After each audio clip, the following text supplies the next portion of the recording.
The lobby of the convention center gleamed with glass and steel, banners draped from the ceiling announcing Global Tech Future Summit 2025. Attendees in sleek suits and polished shoes streamed toward the main hall, clutching lanyards and coffee cups, buzzing with the thrill of being where the next big ideas would be unveiled. Among them, a black man in a faded gray uniform moved quietly, pushing a small cart with cleaning supplies. His name tag read James. As James walked toward the doors leading backstage, two security guards intercepted him. One raised a hand. "Hold up. Where are you going?" James glanced at the doors, then back at them. "I'm headed inside," he said calmly. The taller guard frowned. "This area's restricted. Staff entrances are around the back. This is for speakers and delegates only." James paused. He could feel the eyes of passing attendees lingering on him, curious, dismissive, amused.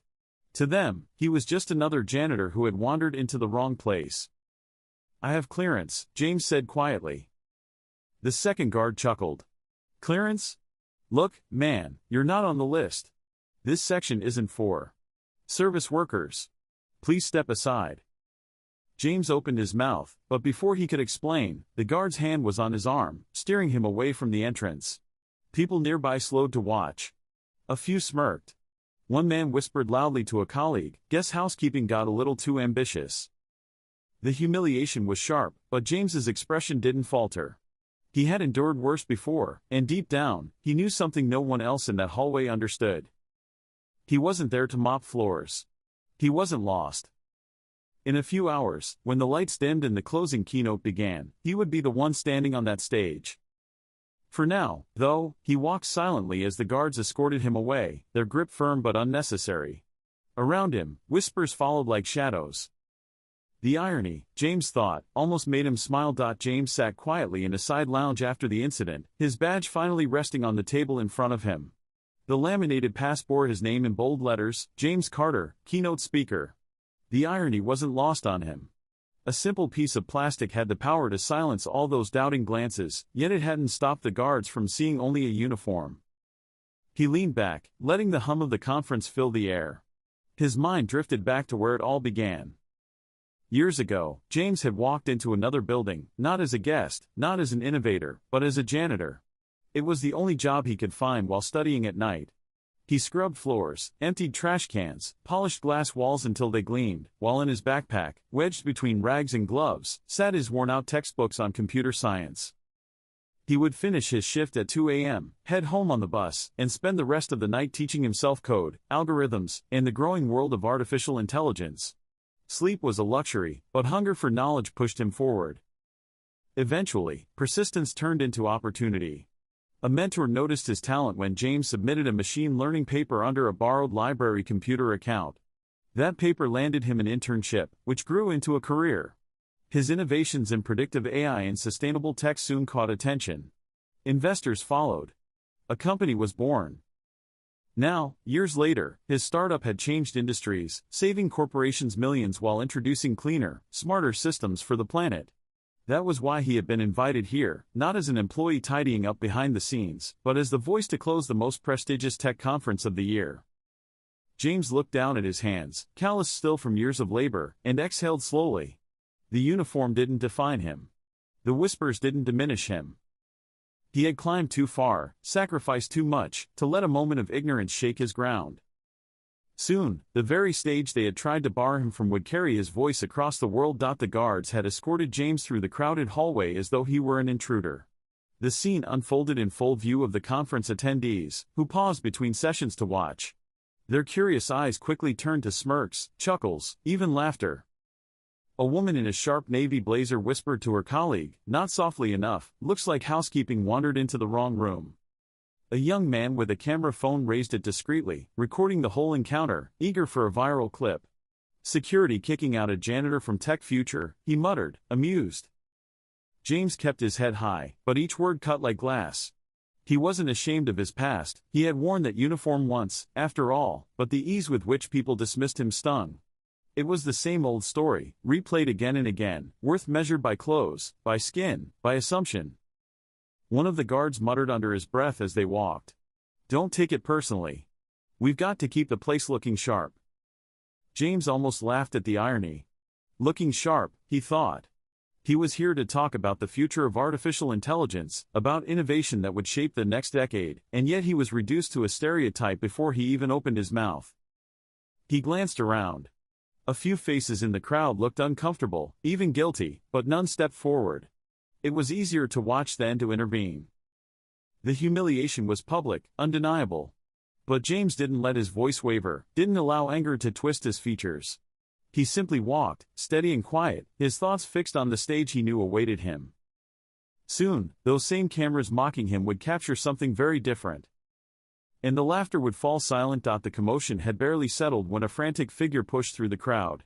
It was one of the event organizers, her conference badge swinging from a lanyard as she hurried toward the guards. "What on earth are you doing?" she hissed, her voice sharp enough to slice through the whispers. "Do you know who this is?" The taller guard frowned, still gripping James's arm lightly. "We were told to keep staff out of the delegate areas." He is not staff." The organizer snapped, her face pale with panic.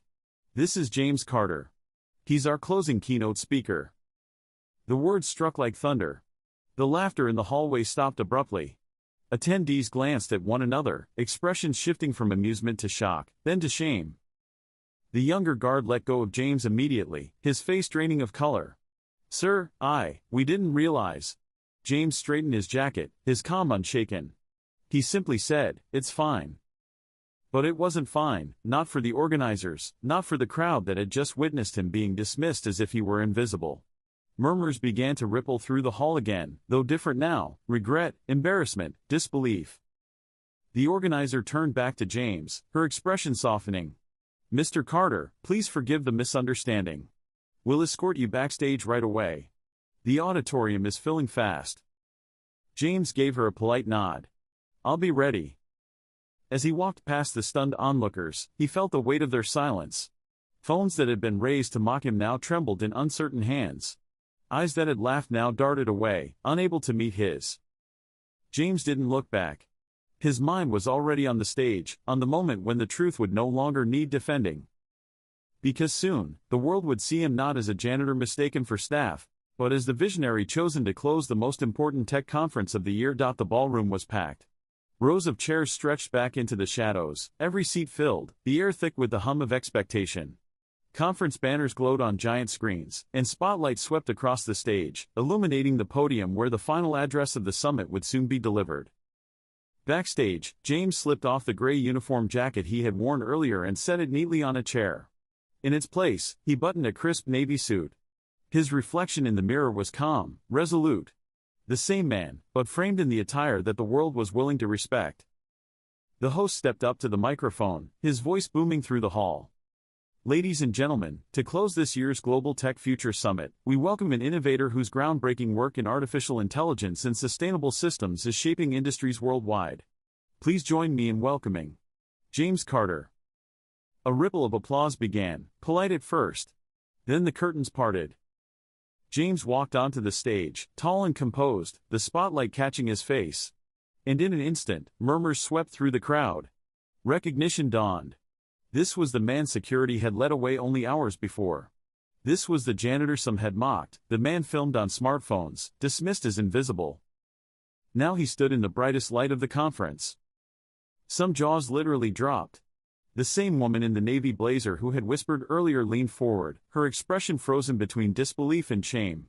Phones were raised again, but this time, not in ridicule. Now the audience wanted proof of what they were seeing, a story they'd repeat for years. "I was there when it happened." James adjusted the microphone. The applause swelled, louder, fuller, until it thundered through the hall. And for the first time that day, he allowed himself the faintest smile. The moment had arrived. The applause slowly faded, leaving only the quiet hum of the microphone. James stood tall, his hands resting lightly on the podium. The faces before him were rapt, some curious, some uneasy, all waiting. He began without notes. His voice was steady, resonant, carrying not just authority but experience. "Today, you welcomed leaders, innovators, and pioneers to this stage. You listened to their visions for the future of technology. But a few hours ago, some of you saw me differently. Not as a speaker. Not as a creator. Just as a man in a uniform." The silence deepened. A ripple of discomfort passed through the audience, many shifting in their seats. James continued, his tone calm but unflinching. I don't hold anger for that. Because once, I was a janitor. I swept floors in offices just like this one. I emptied trash cans while reading textbooks between shifts. I worked nights, studied days, and carried more doubt than confidence. But I kept going. And every lesson I learned from those nights in the shadows built the foundation for what I do now. He paused, letting the words settle. A few nods appeared in the crowd. I stand here as the founder of a company that uses artificial intelligence to solve real problems, reducing energy waste, making cities smarter, helping people live better lives. But before that, I stood with a mop and a broom. And before that, I stood where many of your children, your students, your interns stand now, hungry for a chance, desperate to be seen for what they could become, not just for what they appear to be. The room was utterly still. Phones recording trembled in hands. So here is my message to all of you. Never mistake a uniform for a limit. Never confuse humility with weakness. And never, never, decide a person's worth before you've heard their story. The words rang through the hall like a bell. For a moment, there was nothing but silence, the kind that comes when truth settles too heavily to ignore. Then, the first clap. Another. And soon, the entire auditorium erupted into applause, loud, raw, uncontainable. James stepped back from the podium, not for recognition, but to let the sound of transformation fill the room. The applause grew until it shook the hall, echoing against glass walls and steel beams. People who only hours earlier had smirked or turned away now stood on their feet, clapping until their palms stung. Some cheered. Some whistled. Others simply stood silently, tears brimming in their eyes as they recognized the weight of what they had witnessed. The cameras that once recorded James being escorted out now captured his moment of victory, broadcast live across social media, headlines already forming. From janitor to keynote, James Carter stuns Tech Future Summit. In the front rows, the woman in the navy blazer lowered her phone, unable to meet his gaze. The young man who had laughed during the earlier scene now clapped harder than anyone else, his face pale with shame. The guards stood near the back, their expressions heavy, caught in the same realization as everyone else. James bowed his head slightly, acknowledging the ovation, but his face remained calm, almost serene. This wasn't about revenge or humiliation, it was about truth. When the applause finally softened, he closed with a simple sentence. Thank you for listening, not just to me, but to the story I carry. May you remember it the next time you meet someone unseen. With that, he stepped away from the podium. The standing ovation followed him all the way to the wings, echoing like a promise. Backstage, James exhaled slowly, the weight of years lifting. He thought of the nights scrubbing floors, the textbooks with coffee stains, the doubts he had battled alone. Tonight, those sacrifices stood vindicated, not because he had proven his worth, but because he had reminded the world that worth was never theirs to grant. As the curtain fell behind him, James allowed himself a small, quiet smile. He had walked onto that stage as a man mistaken for a janitor. He walked off it as the voice that no one could ignore.